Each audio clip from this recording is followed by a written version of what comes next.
Permettez-moi d'abord de dire qu'il s'agit d'un tribunal d'instruction et non d'un tribunal accusatoire. C'est un événement éducatif à but non lucratif, avec une énergie et une intelligence énormes, et nous nous réunissons pour essayer de mettre en évidence certains de ces aspects. Donc, si vous me le permettez, j'ai préparé une déclaration générale basée sur mon travail de ces dernières semaines. Et je veux dire qu'en tant que père et patriote, je suis également indigné par ce que nous laissons faire à nos enfants.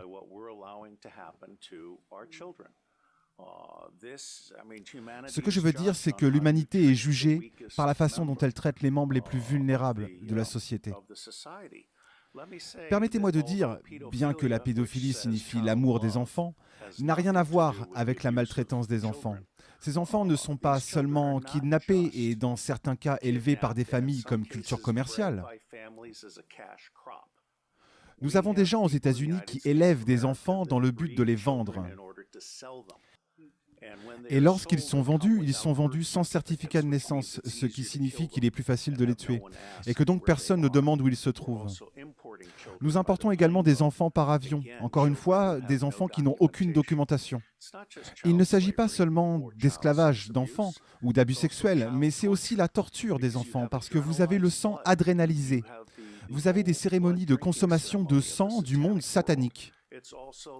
C'est aussi l'utilisation d'enfants pour prélever des organes sur le corps. Nous aurons le témoignage de Falun Gong demain. L'une des raisons pour lesquelles le Falun Gong est si populaire est parce qu'il s'agit d'un mouvement sain. Vous pouvez donc prélever des organes corporels et donc en tirer le meilleur parti. Et puis vous avez des cérémonies rituelles et des meurtres rituels ainsi que des meurtres accidentels.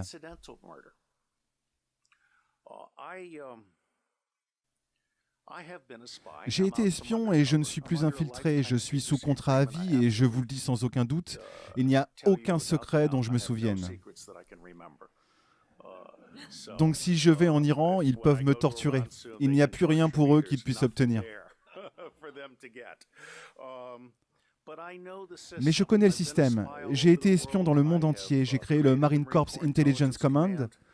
J'ai entraîné des représentants des forces de l'ordre et du renseignement. Plus de 8000 d'entre eux, originaires de 66 pays, et qui sont tous, sans exception, de bonnes personnes prises dans un mauvais système. Et l'une des choses les plus merveilleuses que cette cour pourrait faire maintenant, comme nous avons eu pour le Pizzagate par exemple, qui a ouvert l'esprit des gens, c'est que nous pourrions atteindre une ouverture d'esprit du public et un impératif absolu du public envers les gouvernements, y compris le gouvernement américain qui, je pense, est le centre de gravité à bien des égards.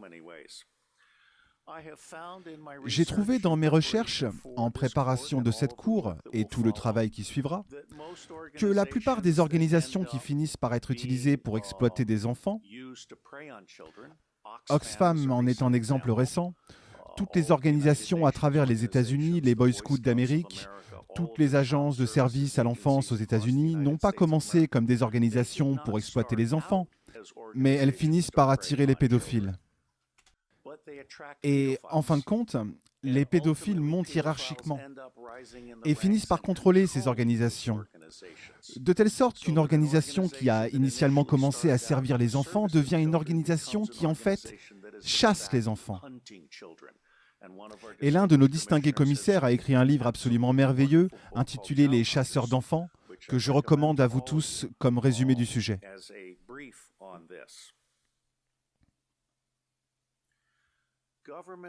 Les gouvernements nous laissent tous tomber. Et je suis absolument d'accord avec le commissaire qui soulève la nécessité de restaurer la souveraineté de We the People. Car non seulement les gouvernements se sont bureaucratisés, mais ils sont maintenant des serviteurs de l'État profond, des banques. Et si vous me le permettez, l'État profond n'est pas la même chose que le gouvernement fantôme. Comme je l'ai dit, chaque organisation compte 90% de bonnes personnes piégées dans un mauvais système. C'est le top 10% qui est généralement l'élément meurtrier. Le gouvernement fantôme est généralement composé de politiciens. Je ne vais pas parler de l'Angleterre, mais aux États-Unis, nous avons une tyrannie bipartite qui prive de droits 70% du public. Et ils dirigent donc ce processus chimérique électoral. L'un des problèmes avec les ordinateurs est qu'il est trop facilement manipulable. Aux États-Unis, les élections sont décidées avant le premier vote. Les machines à voter électroniques sont essentiellement des machines frauduleuses. Tout comme les ordinateurs peuvent enregistrer un procès frauduleux qui pour toujours ne vous lâchera plus, ou fera disparaître un enfant. Je suis inquiet parce que la plupart de ces agences travaillant avec les enfants ne bénéficient d'aucune protection contre le contre-espionnage. Ils n'enquêtent pas sur les gens qui montent dans les rangs, et le gouvernement permet que cela se produise. Donc ce que vous obtenez essentiellement, ce sont des pédophiles qui semblent généralement être les personnes les plus merveilleuses et sociables. Vous savez, laissez Sally s'asseoir sur les genoux de l'oncle John parce que c'est un oncle tellement aimant. À l'insu des gens, l'oncle John est en fait un prédateur. Nous ne faisons pas de transmission de renseignements au niveau local, provincial ou national. Il est absolument nécessaire que nous commencions à en parler ouvertement. Et bien que nous ne soyons pas une commission d'application de la loi, nous pouvons cependant transmettre des informations aux autorités. Et je pense que nous fournirons un service d'alarme au peuple de Grande-Bretagne et à d'autres pays en étant un aimant pour l'information. D'après mon expérience, lorsque vous publiez une information gratuite, elle attire 100 autres pièces d'information, dont 10 sont inestimables. Il y a donc un retour d'investissement de 10 pour 1. Et cette commission cherche à créer une bibliothèque en ligne et d'autres choses dont je vous parlerai dans un instant. Je pense que nous servirons d'aimants, de plaques tournantes, de catalyseurs pour une nouvelle prise de conscience mondiale émergente au sujet de la pédophilie sous tous ses aspects. Il y a une raison de s'alarmer. Il y a deux raisons principales de s'alarmer. Au-delà du fait même de la pédophilie et de son existence qui, comme Sa Grâce l'a souligné, existe depuis des siècles,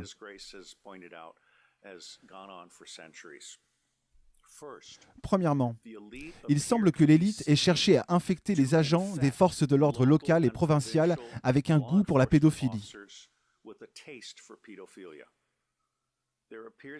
Il semble y avoir une tentative très délibérée de stimuler cet intérêt pour des films pédophiles, y compris les films qui incluent la bestialité. Je suis très inquiet car nous voyons des snuff movies maintenant et nous voyons des films où des chiens de guerre militaires violent des enfants, et même de très jeunes enfants. Et ces films ont pu être sortis de l'occupation américaine en Afghanistan, émanant de l'ennui des troupes de l'armée américaine au sein des Marines. En Afghanistan, la pédophilie est courante. C'est une pratique standard au niveau des villages. Mais les chiens de guerre militaires, en plus de la pédophilie courante, associés à des caméras vidéo, dont tous les soldats et marines américains sont dotés, sont une combinaison très très toxique. Et je vois des preuves directes que c'est l'une des choses les plus horribles qui sont sorties d'Afghanistan ces dernières années.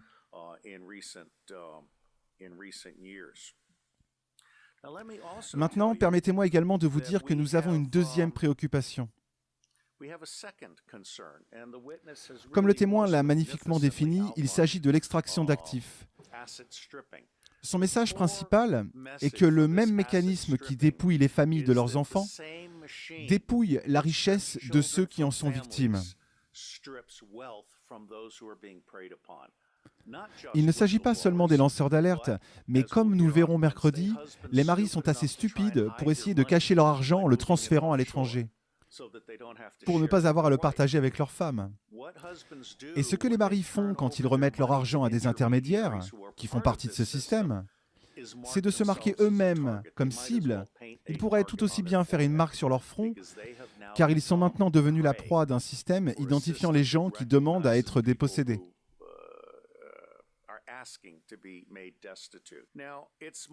À présent, ce n'est pas mon hypothèse de travail, mais une hypothèse de travail qui reste encore à prouver.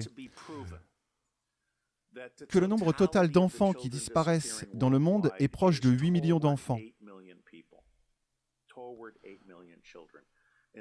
Aux États-Unis d'Amérique, le nombre reconnu sans compter les enfants élevés sans certificat de naissance, sans compter les enfants importés sans papier, se situe entre 600 000 et 800 000 par an.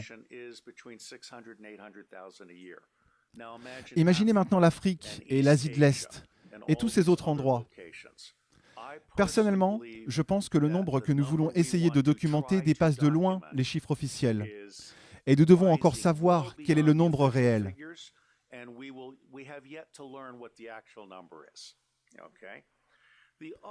L'autre hypothèse de travail est de savoir combien de temps les enfants survivent dans ce système.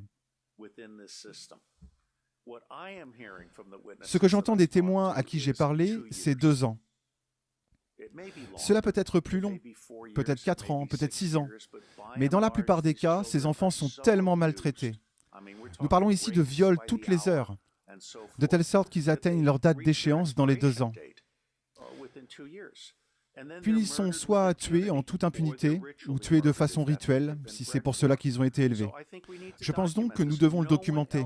Personne d'autre ne l'a fait de façon systématique auparavant. Cette commission rend un service exemplaire en essayant de donner une image générale pour l'intérêt public. Ce sera une entreprise massive.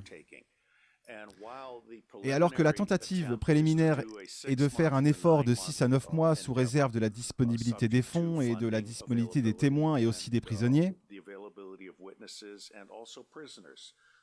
il y a plusieurs prisonniers qui peuvent être interrogés, qui, lorsqu'ils sont correctement interrogés par des spécialistes, peuvent vraiment donner une compréhension plus profonde qui n'a pas été réalisée par la police et d'autres organismes d'application de la loi. Car ils traitent simplement ces personnes, lorsqu'elles sont capturées, dans les rares cas où ils les attrapent, comme des articles jetables à jeter en prison et à oublier. Et demain, nous recevrons le témoignage d'experts d'un de nos commissaires qui pourra en parler bien mieux que moi. William Binet est mon homologue. Il est à la NSA ce que je suis à la CIA. Ce qui signifie qu'il dit, comme je le dis, que nous pouvons éliminer 70% de nos organisations respectives et mettre les 30% restants au travail. Binet est également l'auteur de ThinThread, qui est un moyen de faire une découverte profonde dans les bases de données non structurées de l'Internet. Il est donc prêt à nous aider à traquer la pédophilie dans le monde. Et l'une des choses pour lesquelles l'autre commissaire technique, Stephen Arnold, est très bon, est la levée de l'anonymat sur Internet. Cela inclut que chaque image ait une empreinte digitale. Vous pouvez donc prendre une photo d'un enfant maltraité et vous pouvez suivre cette image sur le Darknet. Nous voulons avoir un système d'ingestion très professionnel, afin que les gens puissent se proposer comme témoins experts de la question ou se porter volontaires pour offrir leurs documents. Il y a maintenant un certain nombre de pédophiles qui sont prêts à nous livrer leurs discours. Donc je pense que nous sommes en train de faire quelque chose de vraiment énorme. Mon commentaire final portera sur le centre de gravité pour faire tomber l'État profond. La pédophilie est à la fois le lien d'influence. C'est la façon dont le Deep State recrute et contrôle les gens. Mais c'est aussi son talon d'Achille. Et je pense que lorsque le public se rend compte que le gouvernement ne protège pas ses enfants à une échelle de vulnérabilité que nous pouvons à peine exprimer, tout le reste du gouvernement est remis en question. Donc pour moi, c'est un effort vraiment juste.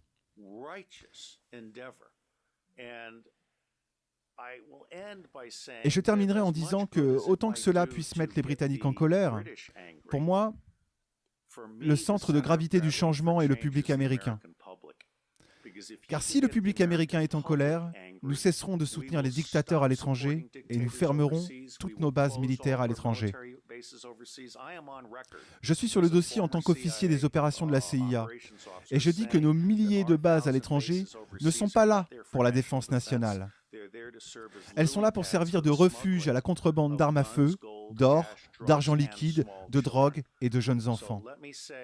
Alors laissez-moi vous dire que je suis fier d'être dans cette initiative et je pense que peu importe ce que nous faisons ou ne faisons pas, cela fera une différence.